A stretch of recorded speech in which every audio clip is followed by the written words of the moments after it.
यीशु मसीह के नाम में सबको सलाम। मैं इवेंजलिस्ट रविंद्र कौर फिर से एक नए थॉट के साथ आपके सामने हूँ। और जो वचन आज मैंने लिया है लूका 1 उसका 77 आयत में ऐसा लिखा है कि उसके लोगों को उद्धार का ज्ञान दे जो उनके पापों की क्षमा से प्राप्त होता है। यहाँ पर जो इंग्लिश में वर्ड आया है नॉलेज ऑफ सैल्वेशन, और यही आज का मेरा टॉपिक है, नॉलेज ऑफ सैल्वेशन या विजडम ऑफ सैल्वेशन। नॉलेज की बात करें तो नॉलेज जो है वो हमें संसार से मिलती है, और जो विजडम है वो हमें परमेश्वर की ओर से मिलती है। नॉलेज जो है वो हमें संसार के साथ जोड़ती है, और जो विजडम है वो हमें परमेश्वर के साथ जोड़ती है, जो परमेश्वर अपनी मर्जी से अपने आप को हम पे रिवील करता है। और इसी टॉपिक को लेके मैं आगे बढ़ती हूँ, और मैं ये विश्वास करती हूँ कि ये विश्वासियों के लिए, जो परमेश्वर पर विश्वास करते हैं उनके लिए, और जो यीशु मसीह को नहीं भी जानते उनके लिए भी आशीष का कारण बनेगी। और इसी के साथ हम आगे बढ़ते हैं। और बाइबल के अनुसार जो मनुष्य है, जो मनुष्य के एफर्ट्स हैं, जो बातें मनुष्य की दृष्टि में महान है, वो परमेश्वर के सामने घृणित हो सकती हैं। क्योंकि लूक 16 अध्याय उसकी 15 आयत में ये वर्ष लिखा है कि जो वस्तुएं मनुष्य की दृष्टि में महान है वह परमेश्वर के निकट घृणित है। लेकिन आज हम जब सैल्वेशन की बात करते हैं, उद्धार की बात करते हैं, मोक्ष की बात करते हैं, तो इसमें हम 3 तरह से देखते हैं। सबसे पहला कर्मा। मनुष्य सोचता है कि मैं अपने कर्मों से अपने परमेश्वर तक पहुंच जाऊंगा, या मेरे कर्म मेरे लिए सीधा रास्ता निकालेंगे। उसी के साथ जो दूसरा एफर्ट्स है, हमारे रीति रिवाज जो हमें हमारे बाप दादाओं से मिले हैं, वो रीति रिवाज देखें तो हमें लगता है कि अगर हम इन रिचुअल्स को अपनी ज़िंदगी में फॉलो करेंगे तो हम परमेश्वर तक पहुंच जाएंगे। और जो तीसरा एफर्ट्स है वह एक मनुष्य का दूसरे मनुष्य पर भरोसा रखना। तो क्या अगर हम अपनी ज़िंदगी में देखें तो हमारे कर्म, हमारे रीति रिवाज या एक मनुष्य का दूसरे मनुष्य पर भरोसा रखना क्या हमें सैल्वेशन तक लेके जा सकता है? क्या हमारे पास सिर्फ यही एक नॉलेज है कि जिसके द्वारा से हम अपने पापों से क्षमा प्राप्त कर सकते हैं? लेकिन जैसे कि मैंने विजडम की बात की थी, विजडम जो वो परमेश्वर की ओर से हमें मिलती है। यहाँ लूक में से पढ़ा गया था, पहला अध्याय उसकी 7 आयत में से मैंने पहले पढ़ा है, जिसमें नॉलेज ऑफ सैल्वेशन की बात की गई है। और अगर उसकी अगली वर्स में देखें 78 में, यहाँ लिखा है ये हमारे परमेश्वर की उसी बड़ी करुणा से होगा जिसके कारण ऊपर से हम पर भोर का प्रकाश उदय होगा। मतलब जो सैल्वेशन है वह परमेश्वर की दया से होगा, और यही जो ऊपर से ये प्रकाश हम पर प्रकट होगा, ये परमेश्वर खुद अपनी मर्जी से हमारे बीच में भेजता है। और उसी के साथ ये क्यों भेजता है, उसी का 79 में लिखा है,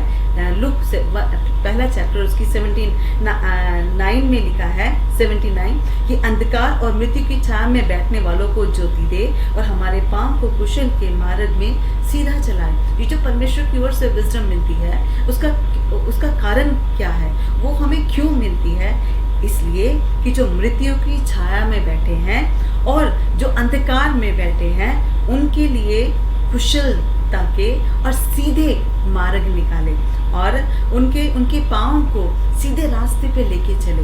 मतलब इसका मतलब हमारे एफर्ट्स जो है वो हमें सीधा मार्ग कभी नहीं सिखाते। हम इस संसार में देखते हैं कि बहुत सारे बड़े बड़े ज्ञानी लोग आए और उन्होंने सैल्वेशन के रास्ते हमें सिखाए।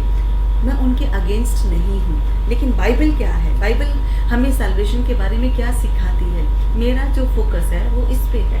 अगर इब्रानियों उसका पहला अध्याय उसकी पहली और दूसरी आयत में देखते हैं, यहाँ लिखा है प्राचीन युग में, मतलब पुराने समय में परमेश्वर ने पूर्वजों से थोड़ा थोड़ा करके और भांति भांति से भविष्यवक्ताओं के द्वारा बातें की हैं। इन दिनों के अंत में हमने पुत्र के द्वारा बातें की है। अंत में हमने पुत्र के द्वारा बातें की है, जिसे उसने सारी वस्तुओं का वारिस ठहराया, और उसी के द्वारा उसने सारी सृष्टि की रचना की है। मतलब जहाँ यहाँ पर लिखा है कि प्राचीन युग में, मतलब पुराने समय में हमारे पूर्वजों के द्वारा परमेश्वर ने बातें की, भविष्यवक्ताओं के द्वारा बातें की, लेकिन इन अंतिम दिनों में परमेश्वर ने अपने पुत्र के द्वारा बातें की। और यशाया भविष्यवक्ता इसको बड़ा क्लियरली बोलता है। यशाया 7 उसका 14 वर्स में लिखा है कि परमेश्वर आप ही तुम्हें वो चिन्ह देगा कि देखो कुंवारी गर्भवती होगी और वह पुत्र जनेगी और उसका नाम इमैनुअल रखा जाएगा, जिसका मतलब है परमेश्वर हमारे साथ है। यहाँ पर हम परमेश्वर के एफर्ट्स को देखते हैं या परमेश्वर के द्वारा खोले गए रास्ते को देखते हैं। लेकिन हम बात कर रहे थे कर्मा की। क्या हमारे कर्म या हमारे अच्छे काम हमें परमेश्वर तक लेके जा सकते हैं? लेकिन बाइबल कहती है कि हमारे धर्म के काम परमेश्वर की नजर में मैले चिथड़ों के समान है। कैसे मैले चिथड़ों के समान है? क्योंकि परमेश्वर बहुत पवित्र है। क्या मनुष्य उतना पवित्र हो सकता है? क्या जितना परमेश्वर पवित्र है, क्या मनुष्य उतना ज्यादा पवित्र होके उस पवित्र परमेश्वर की प्रेजेंस में पहुंच सकता है या उसके काम पहुंच सकते हैं? आई थिंक नहीं। और उसी के साथ जो दूसरा था रीति रिवाज। अगर रीति रिवाज की बातें करें तो मरकुस 7 उसकी 7 वर्ष में लिखा है, मनुष्य की आज्ञा को धर्म उपदेश करके सिखाते हैं। कई बार हमारे पास जो रीति रिवाज पहुंचे हैं, क्या सचमुच वह परमेश्वर की ओर से मनुष्य को मिले हैं या मनुष्य ने अपनी बातों को लेके उन्हें धर्म उपदेश करके हमें सिखाया है? क्या सचमुच ये जो हम रीति रिवाज को फॉलो करते हैं, क्या हमें वो परमेश्वर के साथ जोड़ते हैं या परमेश्वर को हमारे रीति रिवाज पसंद है कि नहीं पसंद? अगर इसके साथ तीसरी मैं उदाहरण लूँ, वो है मनुष्य के द्वारा उद्धार तक पहुंचना। कई बार मैं देखती हूँ कि एक मनुष्य मर जाता है, उसके पीछे बहुत सारे लोग क्या है उसकी मुक्ति के लिए उपाय करते रहते हैं। लेकिन बाइबल बड़ा क्लियरली इसके बारे में बताती है। ये लिखा है भजन संहिता 146, उसमें लिखा है, तुम प्रधानों पर भरोसा ना रखना, ना किसी आदमी पर, मतलब ना किसी मनुष्य पर, क्योंकि उसमें उद्धार करने की शक्ति नहीं है। मतलब एक मनुष्य दूसरे मनुष्य को उद्धार तक नहीं लेके जा सकता। वो रास्ता दिखा सकता है, वो उस रास्ते के द्वारा कुछ उसे गाइड कर सकता है, लेकिन क्या उसका गाइडेंस जो है वो उसे उद्धार तक पहुंचा सकती है? आई थिंक मेरे अकॉर्डिंग नहीं है। इसमें आगे लिखा है, उसका भी प्राण निकलेगा। मतलब जो मनुष्य दूसरे मनुष्य को गाइड कर रहा है, उसका भी एक दिन प्राण निकलेगा, वो भी मिट्टी में मिल जाएगा। एक दिन उसकी भी सारी कल्पनाएं नष्ट हो जाएंगी। लेकिन इसी के साथ अगर अगली वर्ष में हम देखें 5 में, इसमें लिखा है, क्या ही धन्य है जिसका सहायक याकूब का ईश्वर है और जिसका भरोसा अपने परमेश्वर यहोवा पर है। यहाँ पर बहुत क्लियरली लिखा है कि धन्य है वह जिसका सहायक याकूब का परमेश्वर है और जिसने अपने परमेश्वर पर भरोसा रखा है। जो वो भरोसा जो परमेश्वर की ओर से हमारे लिए एक नया रास्ता खोलता है, वो सच्चाई जो परमेश्वर की ओर से हमें मिली है। कई बार हम क्या करते हैं, हम ट्रुथ तक नहीं पहुंचते, हम सिर्फ रीति रिवाजों में ही रह जाते हैं। क्या हमारे रीति रिवाज परमेश्वर के साथ जुड़े हैं कि नहीं जुड़े हैं? इसी के साथ अगर आगे बढ़े, जो परमेश्वर के द्वारा रास्ता खुला है, जैसे कि यशाया में से पढ़ा गया कि परमेश्वर आप ही हमें चिन्ह देगा कि देखो कुंवारी गर्भवती होगी और हमारे लिए एक पुत्र दिया जाएगा और उसका नाम इमैनुअल रखा जाएगा। मतलब परमेश्वर हमारे साथ है। और इसी के साथ इब्रानियों में से पढ़ा गया था कि आज अंतिम दिनों में परमेश्वर ने अपने पुत्र के द्वारा हमसे बातें की है। बाइबल उसके बारे में बहुत क्लियरली बताती है। कोलोसियों उसका 1 अध्याय उसकी 15 और 16 आयत में ऐसा लिखा है कि वे अदृश्य परमेश्वर का प्रतिरूप है। मतलब जिस परमेश्वर को आज तक किसी ने नहीं देखा, परमेश्वर का पुत्र जो कि अदृश्य परमेश्वर का प्रतिरूप है, जिसे हम यीशु मसीह के नाम से जानते हैं, उसने अपने आप को प्रकट किया है। मतलब परमेश्वर अपने पुत्र के रूप में हमारे बीच में आया, उसने अपने आप को प्रकट किया और हमारे पापों के लिए एक नया रास्ता खोला। और उसी के साथ अगर हम देखें तो लिखा है कि वह नई वाचा का याजक ठहरा। नई मतलब इससे पहले एक पुरानी वाचा भी थी। पुरानी वाचा क्या थी? यीशु मसीह के आने से पहले सचमुच हम अपने कामों के द्वारा परमेश्वर तक पहुंचने की कोशिश कर रहे थे, लेकिन जब परमेश्वर ने देखा कि मनुष्य के जो कार्य हैं वो सारे ही बुरे हैं, मनुष्य की जो सोच है वो कहीं ना कहीं बुरी है, तो परमेश्वर ने आप ही हमारे लिए उपाय किया। और वो उपाय जो है वो है यीशु मसीह। और लिखा है वही नई वाचा का याजक है और हमारे लिए वो पुत्र बन के इस संसार में आया है। और यशाया 53 में जब हम देखते हैं, यशाया 53 उसमें लिखा है कि वह इसको मैं पढ़ना चाहूँगी। यशाया 53 और उसकी 5 और 6 आयत में लिखा है, परंतु वह हमारे ही अपराधों के कारण घायल किया गया, वह हमारे ही अधर्म के कामों के हेतु कुचला गया, हमारी ही शांति के लिए उस पर ताड़ना पड़ी कि उसके कोड़े खाने से हम लोग चंगे हो गए। हम तो सब के सब भेड़ों की नाई भटक गए थे, हम में से हर एक ने अपना अपना मार्ग लिया था, और यहोवा ने हम सबों के अधर्म का बोझ उसी पर लाद दिया। बाइबल के अनुसार यहाँ पर लिखा है कि जो परमेश्वर का पुत्र, जो अदृश्य परमेश्वर का प्रतिरूप था, जो परमेश्वर का एक रास्ता था खोला हुआ, मतलब ऐसा उपाय था जो मनुष्य के उद्धार कर सकता था, लिखा है वो हमारे ही अपराधों के कारण घायल किया गया, हमारी ही शांति के लिए कुचला गया, और लिखा है कि हमारी ही कारण उस पर ताड़ना पड़ी। हम सबके सब तो भेड़ों के समान भटक गए थे। हम कहाँ भटके हुए थे? अपने एफर्ट्स को लेके, कर्मों के पीछे भागते हुए, या फिर रीति रिवाजों के पीछे भागते हुए, या मनुष्य के पीछे भागते हुए। हम अपने एफर्ट्स के पीछे भागते थे, लेकिन परमेश्वर ने हम सबों के अधर्म का बोझ यीशु मसीह पर लाद दिया। और बाइबल कहती है उसने अपना लहू हमारे पापों के लिए बहा दिया।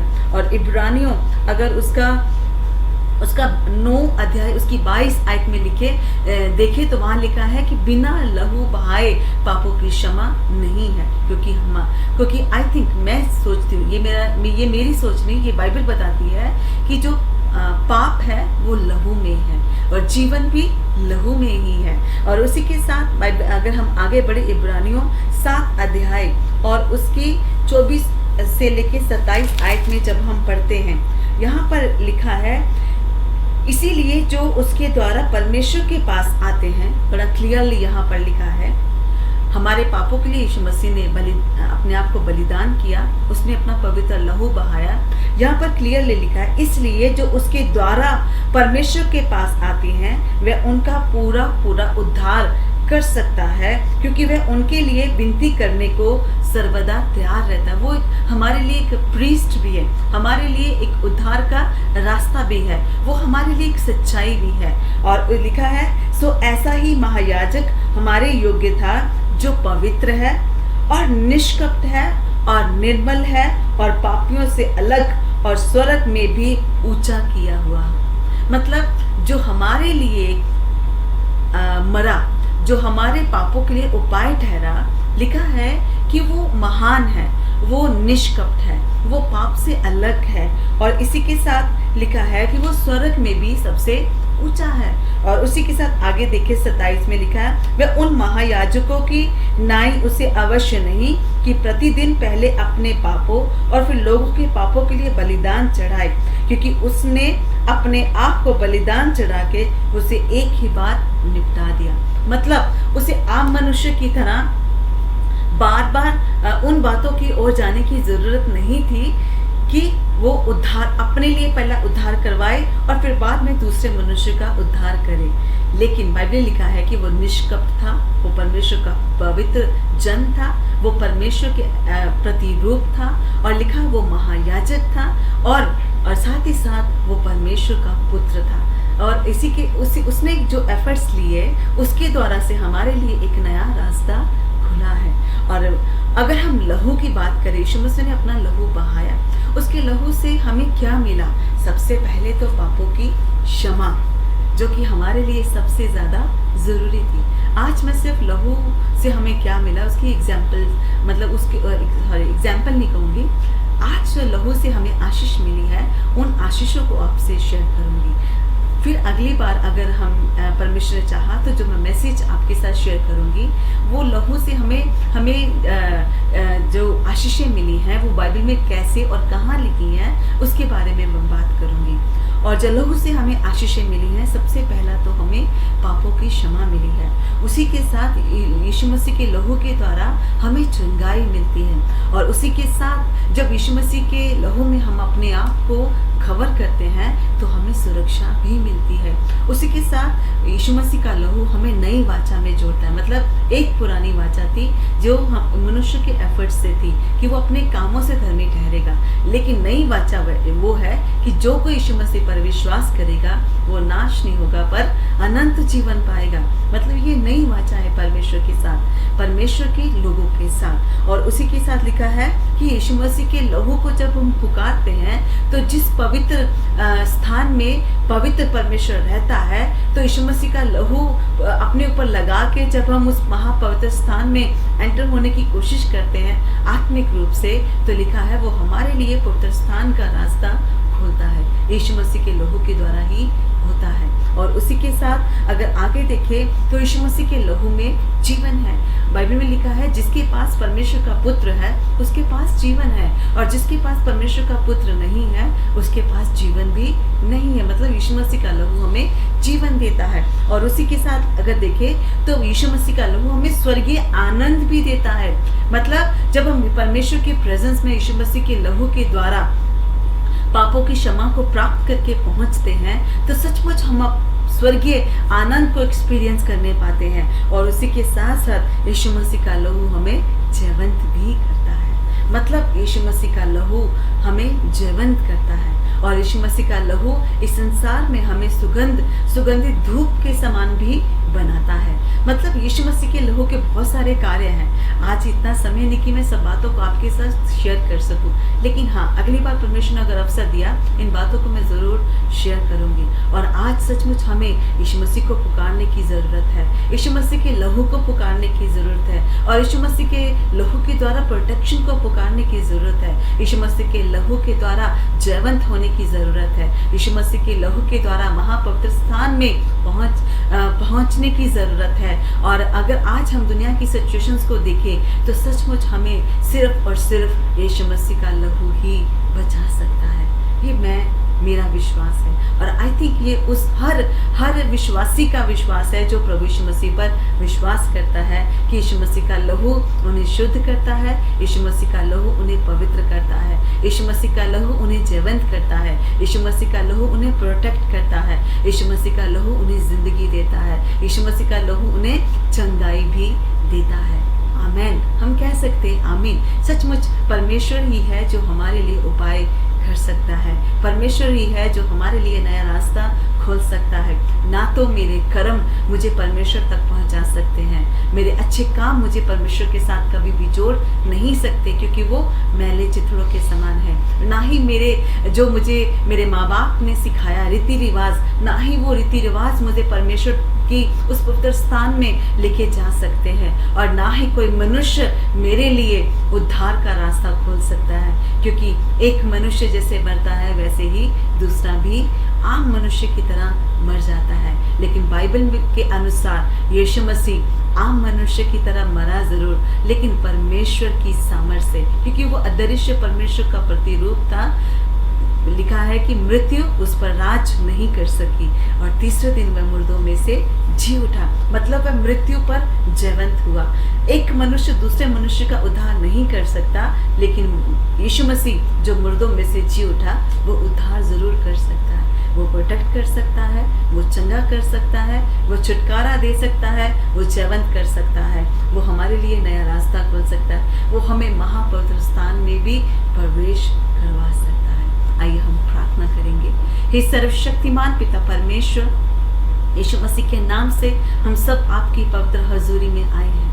हे परमेश्वर, अगर हम अपनी ओर देखते हैं तो हमारे पास प्रभु इतनी काबिलियत नहीं कि हम महापवित्र स्थान में पहुंच सके और अपनी प्रार्थनाओं को आप तक पहुंचा सके, लेकिन परमेश्वर प्रभु यीशु मसीह के लहू के द्वारा हमें ये हयात हुआ है, हमें ये हिम्मत मिली है, हमें ये शक्ति मिली है कि हम अपनी प्रार्थनाओं को, अपनी विनतियों को, अपने आप को परमेश्वर उस पवित्र स्थान में एंटर करवा सके। प्रभु आज प्रभु यीशु मसीह के लहू के द्वारा हम अपने आप को आपके सामने लाते हैं और चाहते हैं मेरे परमेश्वर प्रभु यीशु मसीह के नाम से आप हमें आशीषित करें और परमेश्वर हमारी जिंदगियों के हालात को बदल दे, हमारी सोच को बदल दे। और परमेश्वर जबकि हमें लगता है कि हम इस संसार के अंदर कष्टों को सहते सहते हार रहे हैं, प्रभु प्रार्थना करते अपने पवित्र लहू के द्वारा आप हमें जीवंत कीजिए। प्रभु परमेश्वर प्रभु यीशु मसीह अपने लहू के द्वारा हमें चंगा कीजिए, चाहे वो चंगाई आत्मिक हो और चाहे वो शारीरिक हो।